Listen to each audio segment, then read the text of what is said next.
Full story. A former Navy SEAL single dad shielded the CEO's daughter. His final words broke everyone. A former Navy SEAL single dad shielded the CEO's daughter. His final words broke everyone. True story, third person, single part. His name was Derek. Not the kind of name that looks good on a movie poster. Not the kind of face either. He had a nose that had been broken twice and reset once. A jaw that looked like it had been borrowed from someone bigger.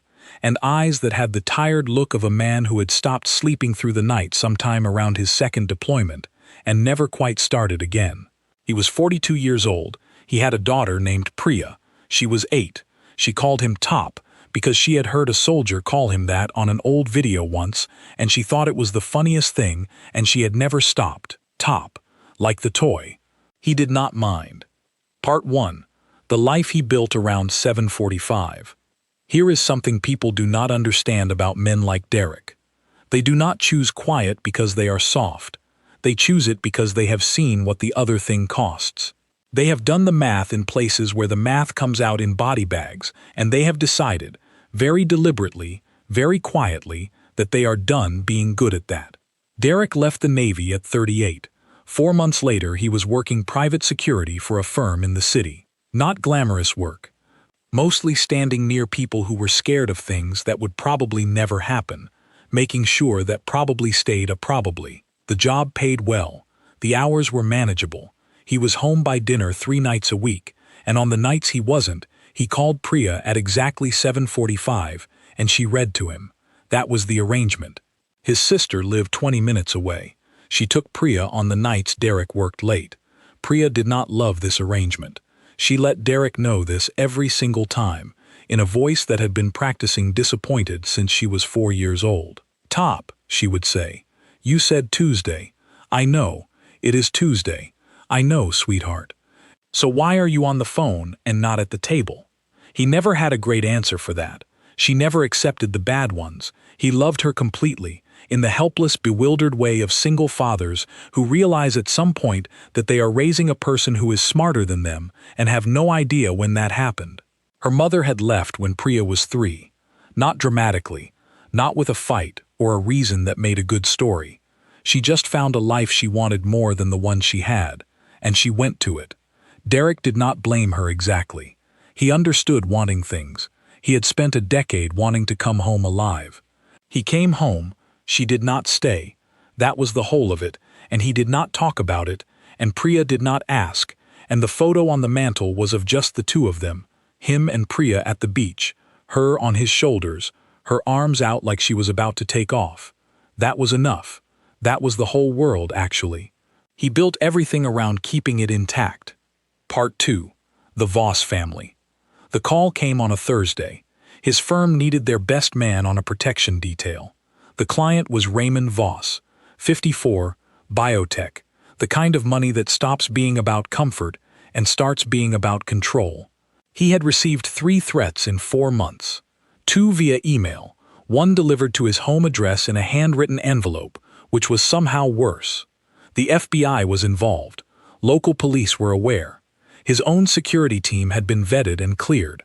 What Raymond Voss wanted, what men with that kind of money always want when they get scared, was the best person available, standing between him and whatever was coming. Derek was not excited about this. He was not unexcited either. He was the thing men who have been through serious situations become, practical. This was a job. The job had a threat level. He would assess it, plan around it, do the work. He packed a bag. He called Priya. She said, "How long?" He said, 3 weeks, maybe 4. She said, "Top." He said, "I know." She said, "The book only has 6 chapters left." He said, "Don't read ahead." She said, "I already read ahead." He said, "Priya." She said, "You were taking forever." He did not say anything for a moment. He listened to her breathe over the phone, this small, furious person who had his nose, and her mother's eyes, and absolutely nobody's patience. "I'll be back before you know it," he said. "That's what you said about the book," she said. And then she put the phone down and got his sister to talk to him instead, because she was 8 and she had already learned that sometimes the most powerful thing you can do in an argument is leave. Derek drove to the Voss estate with a thermos of bad coffee and her voice still in his ears. Part 3. The House on the Hill. The Voss house was the kind of house that makes you understand wealth differently. Not as an amount of money, but as a distance, a physical gap between the people who have it and everything that could reach them. High walls, cameras on every corner, a gate that cost more than Derek's car, a garden tended by people Derek would never learn the names of. Raymond Voss shook his hand firmly at the door, the handshake of a man who practiced handshakes. He was tall, silver-haired, with the flat eyes of someone who had spent so many years being agreed with that he had started to mistake agreement for intelligence. He was not unkind. He was just someone who had forgotten what it felt like to be uncertain about anything. His wife Carolyn was warmer. She offered Derek coffee and asked how long he had done this kind of work, and listened to the answer like she actually wanted it. There was a careful stillness to her that Derek recognized from women who had learned to find calm in the middle of other people's urgency. Then there was Annika, 16, reading at the dinner table the first night Derek was there, not hiding it, not putting it away when her father walked in, just sitting there, with the book flat on the table beside her plate like it was a completely normal and reasonable thing to do, which she clearly believed it was. Her father said, "Annika." She turned a page. He said her name again, the way parents say a name when they mean something bigger than the name. She looked up. She looked directly at Derek. She said, "Hi." Derek said, "Hi." She went back to the book. Raymond Voss made a face that Derek did not comment on. He did not like that he immediately understood Annika. He did not budget for that kind of thing. Understanding people on a protection detail was professional. Feeling easy around them was a variable he had stopped allowing years ago, in a different life, after a different kind of loss. He ate his dinner. He did not look at the book. Part 4. 3 weeks. 3 weeks in, the routine looked like this. Derek was up at 5. He swept the perimeter. He checked the cameras. He coordinated with the other 2 members of the detail. He drove Raymond Voss to meetings and stood near him while other men in good suits said things at each other. He drove him back. He ate whatever the kitchen had left over. He called Priya at 7:45. She read to him. He did this every day. What he did not expect was Annika, not dramatically, not in any way that announced itself. She was just there, in the kitchen when he came in from the morning sweep, drinking tea and reading, her feet up on the chair beside her like she lived in a much smaller house, and this was just her corner of it. She started saying good morning. He started saying good morning back. One day she asked him what he had done in the military. He said a little of everything. She said, "What does that mean?" He said, "It means I went where they sent me." She said, "Was it worth it?" He said, "That question takes longer than breakfast." She said she had time. He said she had school. She made the face teenagers make when reminded of obligations, the face that means yes but, and then she went to school. The next morning she had a new question ready. He answered it. The morning after that, another one. He started getting to the kitchen a few minutes earlier. He did not examine that too closely.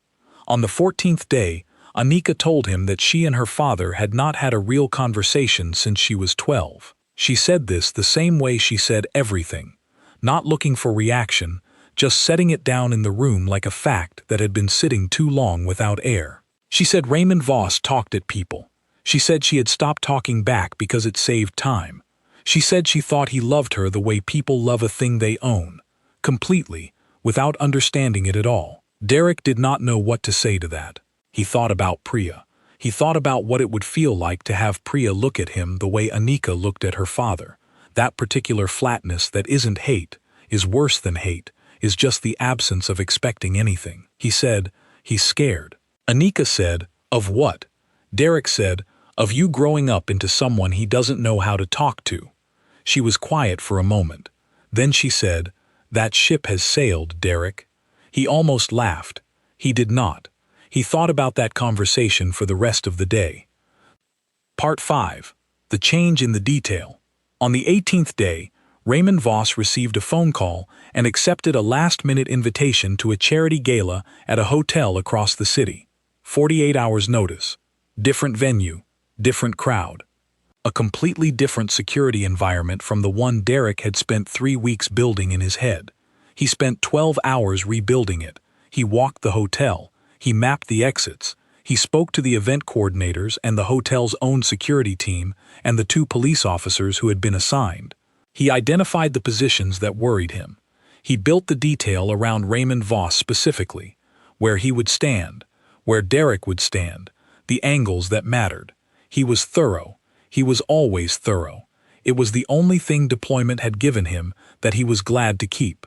What he could not build around was Anika. She was not supposed to be there. The gala was not a family event.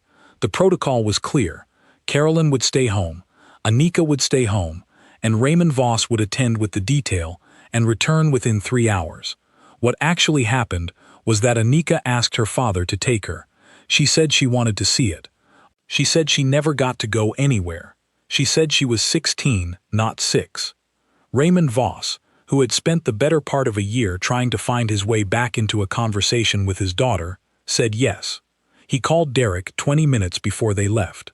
Derek said, "Mr. Voss, that changes the perimeter." Raymond Voss said, "She wants to come, Derek." Derek said, "I understand that, sir. I need 20 minutes." He did not get 20 minutes. He got the drive over, which was 11. He spent those 11 minutes doing what he always did when time ran out. He identified the things that mattered most and put himself between them and everything else. Part 6. The Ballroom. The gala was the kind of event Derek had worked a dozen times. Big room, expensive flowers, people in clothes that cost more than some cars, holding glasses of something that cost more than the clothes, talking about things that would not matter to anyone outside this room in the morning. The particular performance of wealth that wealth puts on for itself. It was not dangerous on its face. Nothing ever was, on its face. Derek worked the room from the outside in. He stayed near Raymond Voss. He kept Anika in his peripheral vision. She was standing near a table of centerpieces, holding a glass of sparkling water, reading something on her phone, with the focused expression of someone who has discovered that the best way to survive an adult event is to bring your own world to it. He almost smiled. He did not smile. He kept working. It was at the 40-minute mark that he saw the man near the east entrance, not the face. He did not know the face. It was the jacket, the specific way it hung on the left side, heavier than it should have been, pulling in a way that fabric does not pull unless there is something underneath it helping it along. Derek had seen 1,000 jackets. He knew the difference between a man who was cold and a man who was carrying weight he was not supposed to be carrying. This man was not cold. Derek's body moved before the rest of him caught up. This is the thing they do not explain about training.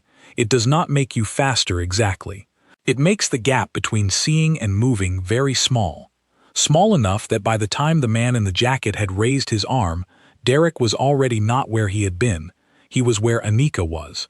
The angle was wrong for Raymond Voss. The angle was directly in line with Anika. Derek covered her with his whole body, the way he had practiced it. The way it looked in a drill, controlled and clean. It did not feel controlled. It felt like the only possible next thing. 3 shots. Suppressed but not silent. The crowd understood what was happening a half second after it happened, which is always how it goes. The brain catches up to the body, and then everyone is screaming. The other 2 members of the detail had the shooter on the ground in under 15 seconds.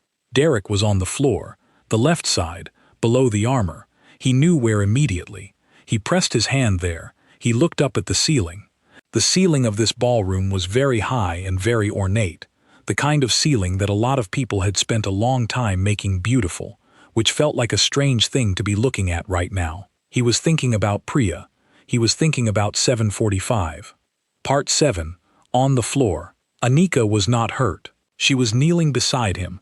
Her hands were on his arm. She was saying his name, and her voice was doing the thing voices do when the person saying the name is trying very hard not to make the voice do that thing. Derek, Derek, look at me. He looked at her. She was still holding the sparkling water. She did not seem to know she was holding it.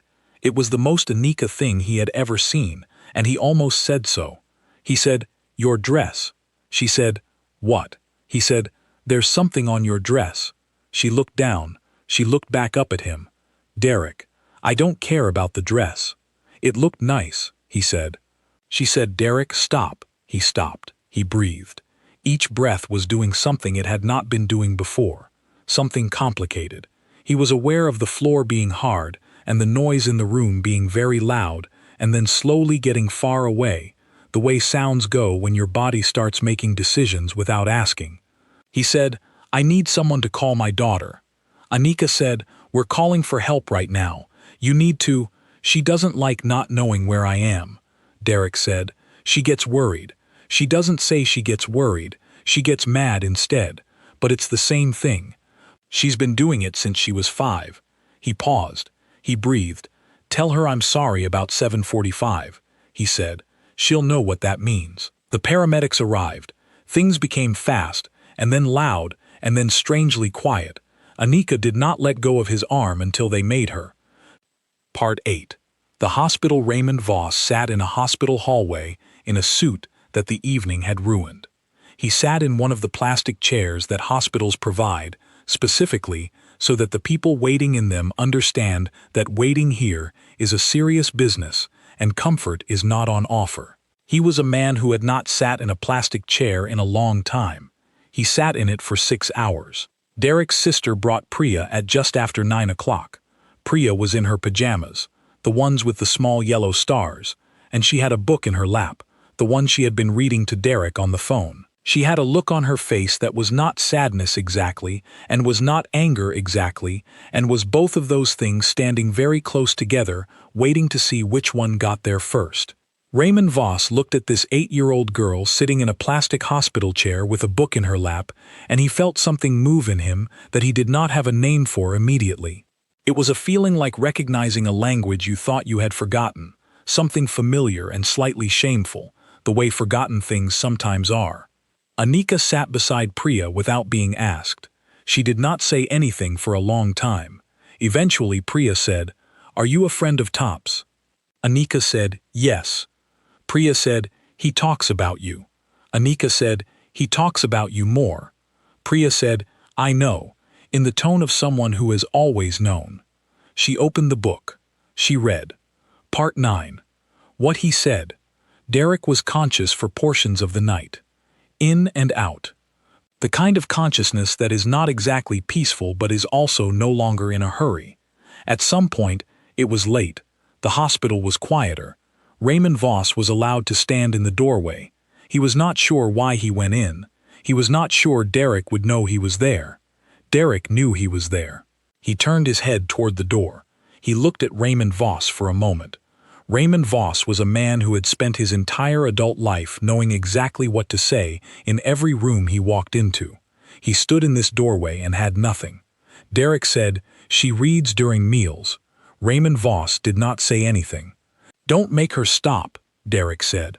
"She reads because she's trying to figure something out. Let her figure it out. Whatever she's working on in those books, it's something real, something she's trying to understand. You stop that. You don't just take the book away. You take the question away." He paused. He breathed. A girl who's still asking questions is a girl who still thinks the world might have answers. You want to be in the room when she finds them. That's the whole job. He closed his eyes. Raymond Voss stood in that doorway for a very long time after that. He understood that Derek was not talking about Anika. That was the part that broke him. That a man lying in a hospital bed at the end of a night like this one, a man who had put himself between a bullet and another man's daughter, was spending his last clear thoughts on fatherhood advice he would never get to use himself. Not as a lecture, not as a statement, just as something that was true, the truest thing he had left, set down in that room the way you set a thing down when you don't have time to carry it anymore. Raymond Voss was not a man who cried. He cried in that doorway. He did not try to stop himself. Part 10, 11:14. Derek passed away at 11:14 that night. Priya was asleep in the waiting room. Her book was open on her lap. Derek's sister was beside her with one hand on the cover of the book, not closing it, just steadying it so it wouldn't fall. The doctor came out and spoke quietly to the sister. The sister sat with that for a moment. Then she reached over very gently and closed the book. She held it in both hands. She did not wake Priya right away. She let her sleep for a few more minutes in the chair, in her yellow star pajamas, with no information yet, still in the world where Top was going to walk out of that hallway and apologize for being late. She let her have those minutes. It was the kindest thing anyone did that night. Part 11. After Raymond Voss set up a trust fund for Priya within 72 hours. He announced it through his publicist. There was a prepared statement. He stood at a podium and started reading it. He got to the word father and could not continue. He folded the paper. He looked at the cameras. He said, "He was a better man than I am at anything I could name, and he was better at the thing that mattered most." He stopped there. He walked off the podium. His publicist started to follow him. He waved her off. He went home. Anika was at the kitchen table, reading. She had her feet up on the chair beside her. She looked up when he came in. She waited to see what he was going to say. He sat down across from her. He did not say anything for a moment. He looked at the cover of the book. He did not ask her to put it away. She read. He sat with her. After a while she read a paragraph out loud, not making a thing of it, just reading. A passage she thought was particularly interesting, something about migration patterns, which was not a subject he knew anything about. He listened. "That's interesting," he said. She looked at him. She looked back at the book. "Yeah," she said, "it is." They stayed at that table for a long time. The kitchen light was on. Outside it was fully dark. Inside, it was just the two of them and the book, and whatever comes after the long way back to a person. Not a rival exactly, but maybe the first real step toward it. Epilogue. Priya Voss, her name is still Priya, is 12 now. She lives with her aunt, who moved into the house that Derek had made the payments on for 6 years. The house is in a quiet neighborhood. The backyard has a tree that's too big for the yard, which is the exact kind of thing Derek would have loved and never gotten around to trimming. She kept the book, the one she was reading to him at 7:45. She finished it. She has read it twice more since. She does not talk about why she keeps it. She knows why she keeps it. She has a photo that she found in the paperwork her aunt sorted through in the weeks after, a wallet photo, the kind that is slightly soft around the edges from being handled. It is a photo of her, age 6, at the beach. She is on his shoulders with her arms out like she is about to take off. She keeps it in her dresser, in the small drawer where she puts the things that are hers and nobody else's business. She has not looked at it in a long time. She knows exactly where it is. That is the same thing, really. That is the whole of it.